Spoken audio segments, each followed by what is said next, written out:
आज इस वीडियो में हम क्लास 5th लर्निंग साइंस उसका चैप्टर फर्स्ट ग्रोइंग प्लांट्स वो मैं आपको एक्सप्लेन करूँगी इस वीडियो में। तो जिसने मेरे इस चैनल को सब्सक्राइब नहीं करा है वो प्लीज़ सब्सक्राइब कर लीजिए ताकि आने वाली वीडियो का नोटिफिकेशन आप लोग को मिल सके। Without wasting your time let's start the video.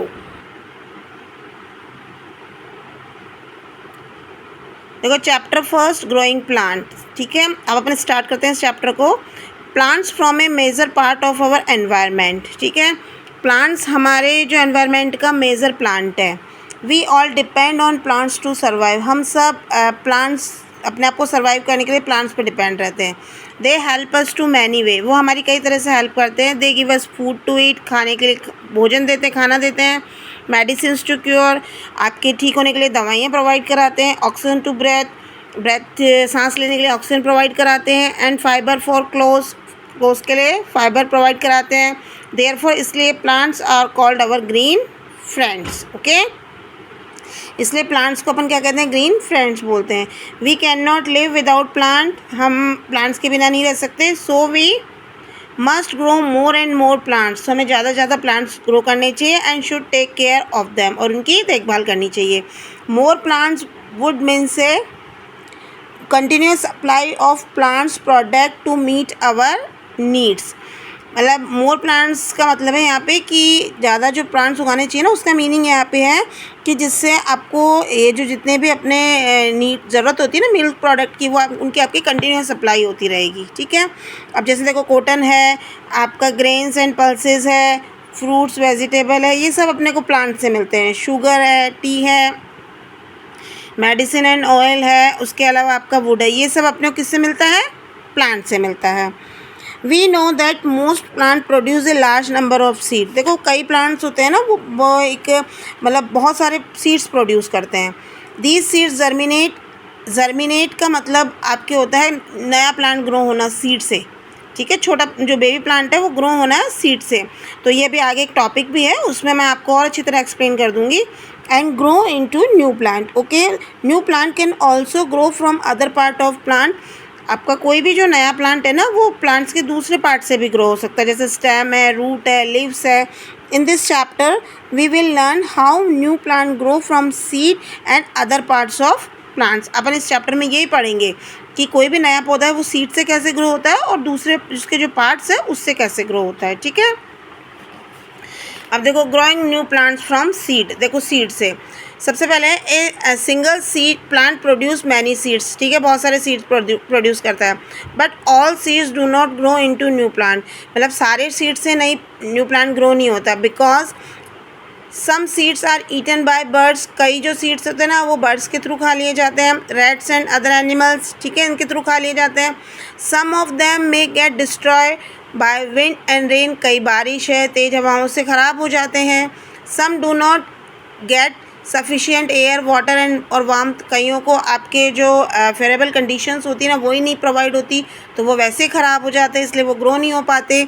अब देखो structure of seed, structure of seed में क्या है, seed of different parts are different shapes and size, ठीक है। Sorry, seeds of different plants, ये जो प्लांट्स के अलग अलग जो सीड्स हैं ना उनके अलग अलग शेप और साइज़ होती है, ठीक है। अलग अलग प्लांट्स के जो भी सीड्स हैं उनकी शेप एंड साइज़ अलग अलग होती है। A seed consist of following parts, एक सीड के देखो ये पार्ट होता है। पहला होता है सीड कोट, ये जो बाहरी हो ना ये वाला होता है सीड कोट, ठीक है। A thick outer covering of seed is called seed coat, okay. It protects the seed, ये सीड की को प्रोटेक्ट करता है। On the side of seed there is a scar, या यहाँ पे होता है स्कर, ठीक है, एक साइड में। This is the place where seed is attach to the fruit, मतलब ये एक ऐसा प्लेस है जहाँ से सीड है ना फ्रूट से अटैच होता है, ठीक है। On the top of scar there is a tiny hole, यहाँ पे एक होल भी होता है, इससे क्या होता है वाटर अंदर आ सकता है, ठीक है। This hole allow water to enter inside the seed, मतलब यहाँ से सीड के अंदर पानी आ सकता है। अब दूसरा पार्ट है सीड लीफ, जिससे कॉटिलीडॉन्स भी बोलते हैं। इनसाइड द सीड कोट, ये जो सीड कोट के जो अंदर है ना जो फ्लैशी पार्ट होता है उसको बोलते हैं सीड लीव्स या cotyledons. Are found food for the baby plant, यानी एम्ब्रियो, बेबी प्लांट को एम्ब्रियो बोलते हैं, is store in seed leaves. जो बेबी प्लांट्स के लिए जो फूड होता है ना, वो इसी में स्टोर होता है। The baby plant lies between cotyledons, ये इनके बीच में होता है baby plant. It contain baby root, ये जो नीचे जा रही है वो बेबी रूट है, और ऊपर जो जा रहा है ना वो बेबी शूट है। तो ये जो कॉटिलीडॉन्स है ना, इसी में होता है बेबी प्लांट, ठीक है। तो नीचे वाला बेबी रूट, ऊपर वाला बेबी शूट। बेबी शूट को बोलते हैं प्लूमुले और बेबी रूट को बोलते हैं radical. Cotyledon protect the baby plant, ये जो बेबी मतलब प्लांट जो ग्रो होता है ना, जो बेबी प्लांट, उसको प्रोटेक्ट करता है ये। आप seeds like gram, pea, bean have 2 cotyledons, कईयों में 2 होते हैं। देखो इसमें ये जैसे बीन्स वगैरह में 2 हैं ये, ठीक है। तो इनको आपको बोलते हैं, इसमें 2 है उसको डाइकॉट सीड बोलते हैं, और जिसमें ये एक ही होता है, जैसे वीट है, मेज़ है, उनमें एक ही होता है, तो उसको बोलते हैं मोनोकॉट, ठीक है, मोनोकॉट सीड। अब आपके देखो क्या है, ये जर्मिनेशन ऑफ सीड। देखो जर्मिनेशन क्या होता है, when seeds get enough water, air and sunlight, मतलब एक सीड को प्रॉपर वाटर मिल रहा है, एयर मिल रहा है, सनलाइट मिल रही है, they grow into new plant, वो नए प्लांट में ग्रो हो जाता है। The growth of baby plant with in a seed, मतलब बीज से, टू फ्रॉम सीडलिंग। सीडलिंग मतलब होता है जैसे बीज से भी छोटा पौधा जो ग्रो होता है ना, जिसमें आपके ऊपर की साइड जो होता है वो आपका बेबी शूट होता है, नीचे की साइड बेबी रूट जो ग्रो होता है, फ्रॉम ए सीडलिंग यानी young plant, is called germination, ठीक है। Air help us to germinating seed to breathe, air क्या हेल्प करती है, सीड को ब्रेथिंग में हेल्प करती है। Water soften the seed coat को सॉफ्ट करता है, making it easy for the plenty of come out, मतलब ताकि वो आराम से वो हट जाए और वो बाहर निकल जाए उससे। सनलाइट प्रोवाइड द वार्मथ, और सनलाइट से क्या मिलती है, गर्मी। For this activity of cell duration germination, मतलब कोई भी जो ये प्लांट्स की सेल होती है ना, ये आपके जर्मिनेशन के दौरान ये वाली एक्टिविटी होती है। आपका सीड कॉर्ड फटता है, उसके बाद ये बेबी प्लांट बाहर निकलता है, और इसको जो छोटा जो यंग प्लांट होता है ना, उसको बोलते हैं सीडलिंग। फिर उससे थोड़ा और ग्रो होगा तो आपके उसमें बहुत सारे जैसे ये हो जाएंगे, पार्ट्स डिस्ट्रीब्यूट हो जाएंगे, ये आपका लीव्स बनेगी, स्टेम बनेगा, नीचे रूट, तो ये प्लांट होगा। फिर प्लांट और फिर बड़ा होगा, ग्रो होता जाता है, तो ट्री में कन्वर्ट हो जाता है, ठीक है। In the beginning of germination, seedling get its food from the cotyledon, पहले आपके सीडलिंग वहाँ से cotyledon से फूड लेगा। Pores in the soil allow air to reach the seeds, अब हवा में जो सॉइल के अंदर जो पोर्स होते हैं ना, जैसे ये देखो सॉइल ऐसे है, इसके मॉलिक्यूल्स ऐसे होते हैं ना, छोटे छोटे पार्टिकल्स, तो इनके बीच बीच में तो स्पेस होती है ना, तो वहाँ से एयर उस सीड तक पहुँचेगी, ठीक है।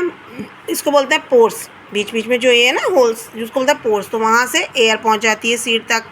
अब root come out the first, सबसे पहले रूट आएगी एंड ग्रो डाउनवर्ड्स, नीचे की ओर चली जाएगी इनटू द सॉइल। लेटर बाद में आपका आएगा shoot comes out and grow upward, यानी ऊपर की ओर जाएगा शूट, टूवर्ड्स द सनलाइट, सन की साइड, ठीक है। After using up the food stored in cotyledons, seedling gets water and nutrients from the soil, मतलब वो जैसे जैसे ये सब मिलेगा ना उसको, एयर, वाटर, सनलाइट सब मिलता जाएगा, और वो जो सीडलिंग है वो धीरे धीरे क्या हो जाए, प्रॉपर न्यूट्रिशन वगैरह सब मिलेंगे सॉइल से, तो वो ग्रो होगा। न्यूली फॉर्म लीव्स, और उसके बाद फिर क्या होगा, जैसे बड़ा होगा तो उसमें आपके लीव्स हो जाएगी, स्टेम हो जाएगा, फिर फ्लावर आएंगे, फिर आपका फ्रूट आएगा, food for growing plant, okay. अब देखो इसको एक टेबल में बताया गया है जर्मिनेशन को पूरा। The seed gets water, air and warm, मिल गया उसको, seed coat breaks and the baby plant grow, seed coat हट गया, बेबी प्लांट निकल गया। Root and shoot develop in baby plant, वही उसमें क्या हो जाएगा, बेबी प्लांट में रूट और शूट डेवलप हो जाएंगे, फॉर्म सीडलिंग और यंग प्लांट्स, ठीक है। Plants grow and leaves develop in it and cotyledons shrink and disappear, और कॉटिलीडॉन क्या हो जाएगा, शिंक हो जाएगा और डिसअपियर हो जाएगा, ओके। अब आपके आता है डिस्पर्सल ऑफ सीड। देखो डिस्पर्सल ऑफ जो सीड है ना, वो होता है मतलब बिखेरना, सीड्स का बिखरना। तो ये देखो skating of seeds away from mother plant, मतलब जो मेन पौधा है ना उससे उन बीजों का फैलाव, बिखरना। is called dispersal of seed. Dispersal of seed is necessary for better growth of plant because if all the seeds fall at one place, गिर गए एक जगह पे, they would not get sufficient nutrient, उनको पूरा नहीं मिलेगा, water, sunlight and space to grow. भाई बहुत सारे सीड अगर एक ही जगह गिर जाएंगे तो ना तो उनको स्पेस मिलेगी, जो सॉइल है ना उसमें तो न्यूट्रिशन तो सफिशिएंट ही है ना, जिस जगह वो गिरे हैं सारे तो सबको मिलना मानी सबको प्रॉपर मिलेंगे ही नहीं है. ठीक है, तो we know the plants are fixed to soil and can not move on our own. तो मतलब वो फिक्स टू सॉइल मतलब वी नो, हम जानते हैं plants are fix to soil मतलब वो फिक्स तो हो जाएंगे, कैन नॉट मूव और देयर वन, लेकिन वो अपने आप जैसे मूवमेंट वगैरह प्रॉपर नहीं होगा उनका.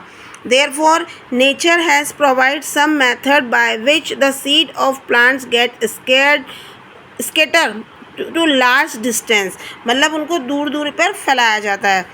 Seeds are dispersed by wind, water and animals. इनके थ्रू होता है, including human beings. These are called agent of dispersal. Some seeds also get dispersed by explosion of fruit. यानी फटना, फ्रूट के फटने से भी होते हैं कई. अब देखो डिस्पर्सल बाय विंड कैसे होता है. भाई विंड का ये होता है कि जब तेज़ हवाएं सपोज चली तो बहुत सारे जैसे बीज गिरे किसी पौधे से, कोई जो लाइट वेटेड होता है ना फटाफट वो हवा से क्या होगा उड़ के दूसरी जगह चला जाएगा, वहाँ उनको फेवरेबल कंडीशंस मिल गया, एयर, वाटर, सनलाइट प्रॉपर मिली और वो ग्रो हो जाएगा एक न्यू प्लांट में.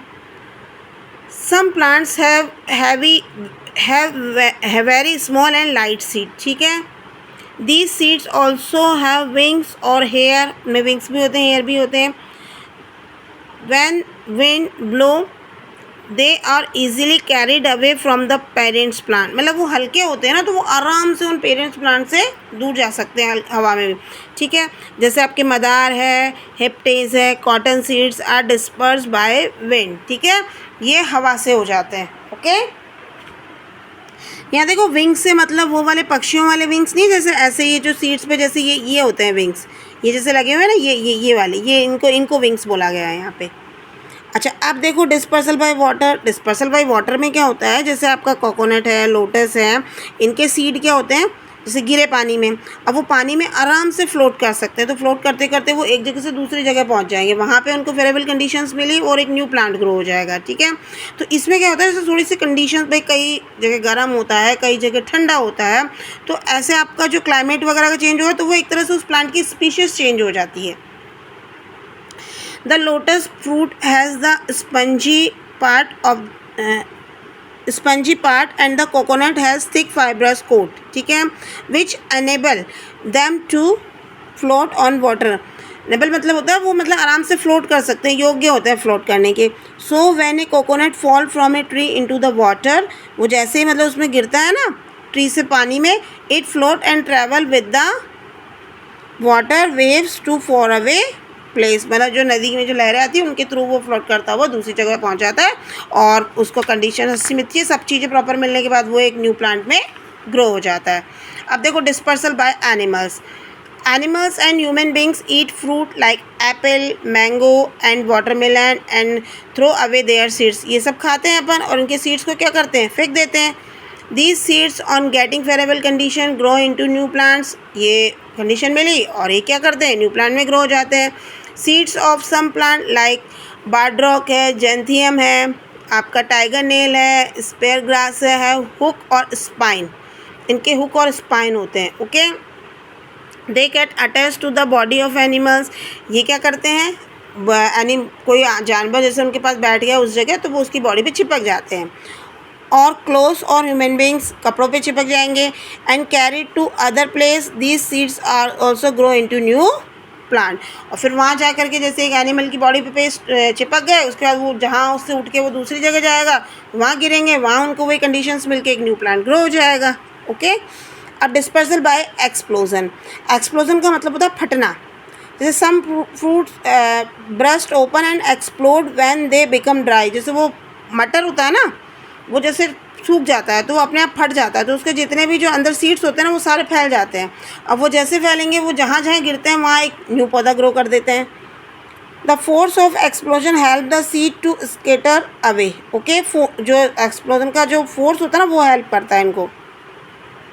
This is called dispersal by explosion. जैसे poppy, pea and balsam seed get disperse by explosion. अब देखो इसमें ये एग्जाम्पल हो गए पॉपी, पी और बल्सम. अच्छा, a baby plant is called, baby plant को क्या बोलते हैं? Embryo. Okay. Which of the following seeds is dispersal by wind. हवा से कौन सा होता है? Cotton. Which of the following is not an agent of dispersal of seed. आपका वाटर है, विंड है, सॉइल नहीं है. Which of the following is not an agent of the dispersal of the seed. तो इसमें क्या आंसर आएगा आपके? सॉइल. अच्छा, अब है growing new plants from other part of the plant. देखो एक दूसरे मतलब पार्ट से नए जो प्लांट कैसे ग्रो होते हैं, तो वो है new plant can also be grown from their vegetative part. Like जो खाने वाले पार्ट होते हैं देखो उनसे भी ग्रो होता है, जैसे रूट है, स्टेम है, लीव्स है. The method of growing plant from their vegetative part is called vegetative propagation. जो मतलब वेजिटेटिव पार्ट से जो ग्रो होते हैं ना, उसको बोलते हैं वेजिटेटिव प्रोपेगेशन बोलते हैं उस मेथड को. New plant from root. देखो रूट से कैसे होता है. Root of some plant such as carrot, dahlia, beetroot, radish, turnip, sweet potato can produce new plant. ये सारे रूट से ही प्रोड्यूस होते हैं. Okay. Let us perform the following activity to see how does a new plant grow from a root. इसमें देखो ये activity बताई गई है. इस एक्टिविटी में क्या है? To grow a new plant from a root of sweet potato. देखो स्वीट पोटैटो की रूट से कैसे ग्रो होता है. Take a sweet potato and place it in a glass filled 3/4 of water. 3/4 भर लिया उसमें, ठीक है, उसमें रख दिया इसको. 3/4 पानी का मैंने ग्लास में 3/4 वाटर ले लिया, उसमें उसको रख दिया with the help of some toothpick. ठीक है, ये टूथपिक से pick as show in the figure given long side ऐसे. Okay. Keep this glass it an open space. इसको ओपन स्पेस में रख दिया so that it can get fresh air and sunlight. उसको वहाँ पे सनलाइट भी मिल जाएगी, एयर भी मिल जाएगी. After a few days A new plant grow out of it. अब ये देखो रूट होता है ना, इससे देखो थोड़े दिनों बाद यहाँ से क्या होगा? एक न्यू प्लांट ग्रो हो जाएगा. अपने टूथपिक डाल दी ताकि इसमें हवा भी आती रहे. ओके. अब new plant from underground stem. देखो अंडरग्राउंड स्टेम में क्या है? जैसे ये आपका पोटैटो है, जिंजर है, इनका अपन अंडरग्राउंड स्टेम ही खाते हैं अपन. ठीक है. इसके क्या होता है? जैसे पोटैटो का अगर आप एक पीस भी अगर काट, इसमें एक बर्ड्स होती है, तो अगर मतलब जिसमें एक पीस अगर काट के भी आप सॉइल में कर देंगे ना ग्रो, तो वो न्यू प्लांट ग्रो हो जाएगा. Underground stem like onion, ginger and potato can grow into new plants. Okay. Potato and ginger have birds on their surface. Birds होती है ये वाली जो चीज़ होती है इसको बोलते हैं birds. Have birds on their surface. Each birds grow into a new plant under suitable conditions. और हर एक जो होती है ना, आप उसको वही मिट्टी में आप ग्रो करोगे तो वही सुटेबल जो भी कंडीशंस मिल जाएगी इसको, वाटर, एयर, सनलाइट, और नया प्लांट ग्रो हो जाएगा इससे. These buds of potato are called eyes. इनको आइस बोलते हैं. Any piece of potato with an eye can grow into a new plant. मतलब पोटैटो का कोई से भी पार्ट हो जिसमें ये आइस होती है ना, ये बर्ड्स बस होनी चाहिए, तो वो नया प्लांट ग्रो कर देगी. Okay. New plant from stem. देखो आपका रोज़ है, हिबिस्कस है, मनी प्लांट है, शुगर केन है. New plant grow from some small pieces of stem of the parent plant. उसकी क्या स्टेम है ना, उससे भी नया प्लांट ग्रो हो जाता है. अब थोड़ा सा उसका स्टेम को काटोगे ना, तो उसके बाद उसको मिट्टी में ग्रो करोगे तो वो नया प्लांट ग्रो हो जाएगा. उसको पूरी ये कंडीशंस मिले, एयर, वाटर, सनलाइट सब मिला, और वो न्यू प्लांट ग्रो हो जाएगा. These pieces are called stem cutting and they have 1 or 2 buds on them. मतलब इनमें भी बर्ड्स होती है. If you plant a stem cutting into the soil after a few day it grow into a new plant as show in the figure given below. देखो ये ऐसे, ये इसको बोलते हैं, इसमें बर्ड्स जो ये निकली है ना, ये होती है ब्लड्स. ये आपने कटिंग करी, उसके बाद इसको आपने ग्रो मिट्टी में जैसे आपका सीड डालते हैं तो वैसे इसमें स्टेम लगा दिया. उसके बाद इससे देखो ये थोड़े दिनों बाद इस बर्ड से एक न्यू प्लांट ग्रो हो जाएगा. ओके. लीव्स, फ्लावर्स सब ग्रो हो जाएंगे. नेक्स्ट है आपके न्यू प्लांट्स फ्रॉम लीव्स। देखो लीव्स में आपके ब्रायोफिलम होता है, ब्रायोफिलम में लीव्स जो होती है ना उसमें क्या होते हैं, ये एजेस जो है ना यहाँ पे उसके, ये देखो प्लांट्स लाइक ब्रायोफिलम है बर्ड्स ऑन द एजेस, ये यहाँ पे होती है बर्ड्स होती है, ठीक है। अब इस बर्ड्स को भी ये जैसे मतलब ना अलग ये इस लीव से भी आप है ना नया मतलब पौधा ग्रो हो सकता है। आप इस पार्ट को इतने से को ग्रो करोगे ना एक नया पौधा ग्रो हो जाएगा। Which such leaves are kept in moist soil, okay. These birds produce new plant as show in the figure. मतलब ये जो बर्ड्स है ना, आप इस लीव्स का इतना सा पार्ट ले लो, इस बर्ड जिसमें बर्ड होनी चाहिए, बस उसको ग्रो कर दो, एक नया प्लांट ग्रो हो जाएगा। अब देखो इसमें कुछ क्वेश्चंस है। We can grow a new plant from carrot, it is an example of growing a plant from its root. इसका आंसर आपका root. Which of the following plants grow from stem cutting, stem cutting से हो रहा है तो stem से किसका होता है, रोज से, रोज होता है ना स्टेम कटिंग से। In the bryophyllum part buds are present in the, कहाँ पे प्रेजेंट होती है, लीव्स पे। अब आपका है new plants from spores. Some plants such as fern mosses do not have flowers, इनमें फ्लावर नहीं होते। They do not produce seeds, seed भी प्रोड्यूस नहीं होते। They produce tiny spores and each spores can grow into a new plant. ये देखो यहाँ पे ये ना ये स्पोर्स होते हैं, ठीक है, इनसे आपका नया पौधा ग्रो हो जाता है। In fern spores are present in special structure called sori on their leaves. ये एक स्ट्रक्चर होती है उसमें मतलब प्रेजेंट होता है जिसमें होता है सोरी बोलते हैं जिसको, ठीक है, लीव्स में होती है ये। अब आपके एग्रीकल्चर देखो, खेती, खेती में क्या होता है।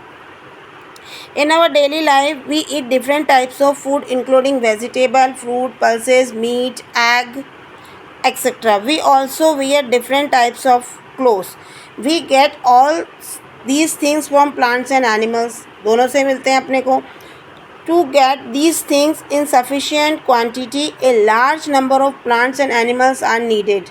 बहुत सारे एक प्लांट तो दे नहीं सकता, बहुत सारे क्वांटिटी में लगाना पड़ेंगे इनको, चाहिए तो अपने को ये सब चीज़ें। The mass production of plant for food and other purpose is called agriculture, ठीक है। मतलब एक बड़े स्तर पर इनका प्लांट्स का प्रोडक्शन, इनको उगाना फूड और अदर पर्पस के लिए, तो वो क्या होता है, एग्रीकल्चर होता है।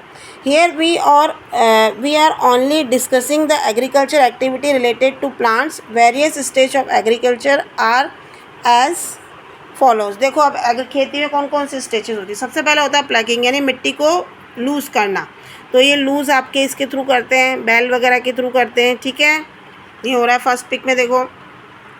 मैन्यूरिंग यानी उसमें खाद ऐड करना। Manuring is added to provide nutrition to the soil, ठीक है। क्यों ऐड होता है, ताकि आपको मिट्टी को क्या मिल सके, न्यूट्रिशन मिल सके। फिर आपके होता है बीज लगाना, ठीक है। अब healthy seeds are sown in soil, plants grow from seeds. Healthy seeds are sown, उसके बाद आपको अच्छे सीड्स है ना वो इसमें लगाओ, सो लगाना, ठीक है, ताकि आपको plants grow from seeds, seed से वो प्लांट्स उग जाएंगे। इरिगेशन होता है पानी देना। It supply sufficient water to plants for growth, okay. फिर आपका होता है स्प्रे पेस्टिसाइड्स, आपके मतलब दवाई ये छिड़कना, नहीं तो फसल ख़राब हो जाएगी आपके।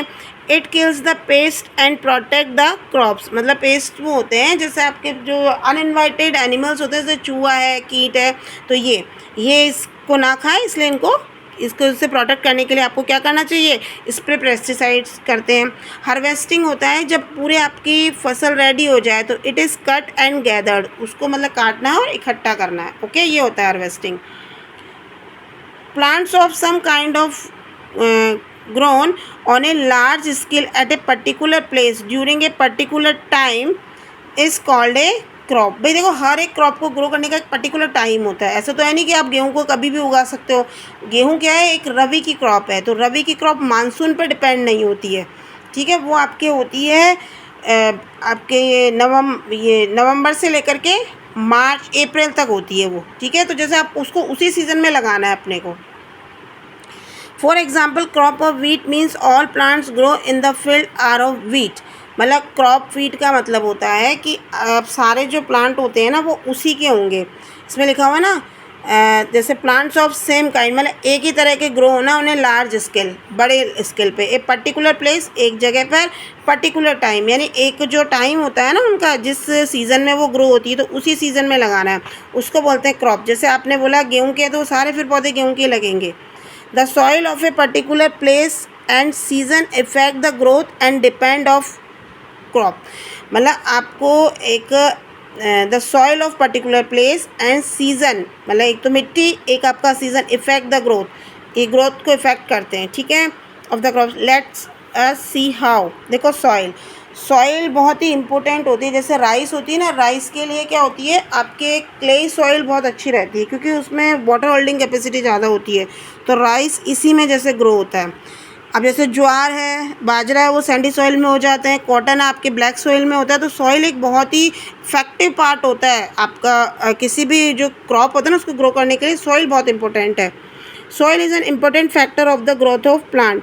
ए crop grow well at one kind of soil but poorly in another, मतलब एक में होती है दूसरे में उसकी क्या होती है, ग्रोथ कम हो जाती है। जैसे for example rice and jute grow better in Lumi and clay soil, तो क्ले एंड लूमी सॉइल के लिए बेटर रहती है। Which can hold plenty of water, जो वाटर होल्डिंग कैपेसिटी बहुत ज़्यादा होती है। जिनकी wheat needs alluvial soil rich in humus, तो व्हील में ये जो वीट होता है ना उसको एलुवियल सॉइल में ग्रो होता है, उसमें क्या होता है, ह्यूमस जो होता है ना वो बहुत अच्छा होता है। Cotton plant grow best in black soil में ग्रो होता है। Jowar and bajra grow in sandy soil found in Rajasthan में पाया जाता है। ओके, अब जैसे टी प्लांट है, tea plant need moist soil in hilly region, ठीक है, like Assam, Darjeeling and Nilgiris. Maize plant needs alluvial soil to grow. Okay, अब आपके coconut tree grow well in coastal area having sandy soil. Coastal area क्या होता है, जहाँ पे सी और लैंड मिलती है, ठीक है, वहाँ ग्रो होते हैं। सीजन, ए पर्टिकुलर क्रॉप में grow well in one season, एक सीजन में एक क्रॉप ग्रो होती है, ठीक है, particular crop, and may not grow that well in another season, वो दूसरे सीजन में ग्रो नहीं होगी। So different crop are grown in different season. Okay, जैसे crop that are grown from June to October are called kharif, जो जून से अक्टूबर में होती है वो खरीफ की होती है। जैसे आपका rice, maize, cotton are kharif crops. These crops depend on monsoon rain, ये मानसून रेन पे डिपेंड होती है। अब जैसे ये जो आपका क्रॉप्स दैट ग्रोन नवंबर से जो अप्रैल तक होती है ना उसको बोलते हैं रबी की क्रॉप। जैसे आपका वीट है, ग्रेम है, पी है, ये रबी क्रॉप है, ये मानसून पे डिपेंड नहीं होती है। ओके, अब नेक्स्ट आपका protection of crop and storage of grains. Birds, squirrel, moles, pest like locust, caterpillars and grasshoppers damage the crops, ये सारे क्रॉप्स को ख़राब करते हैं। Various plants disease also effect the crops, so crops need protection from the before and after harvesting, मतलब पहले और बाद में भी दोनों की उसको प्रोटेक्ट करना ज़रूरी है।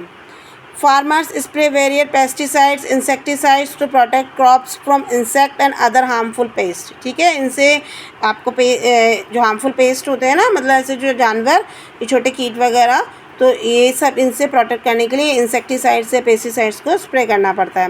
They protect the crops from grazing animals by proper fencing, ये they protect the crops from grazing animals by proper fencing. Fencing वो होती है जो मतलब चारों साइड जो जैसे लकड़ियाँ वगैरह लगा देते हैं ना फसल के चारों साइड, जैसे ये आपका क्रॉप है तो इसके चारों साइड, ताकि जो गेजिंग होते हैं जैसे काऊ वगैरह, ये गोट वगैरह, ये अंदर ना आ सके, ठीक है। अब grains and seeds should be stored properly after harvesting and crop to protect them from rats, insects and other animals. तो इनको जब आप स्टोर करते हैं ना तो हार्वेस्टिंग के बाद, तो वो भी एक प्रॉपर तरीके से होना चाहिए ताकि ये रेट्स, इंसेक्ट है, ये इसको हाँ कोई नुकसान ना पहुंचाए। ओके, ये आपका चैप्टर फिनिश हो चुका है। Thank you for watching.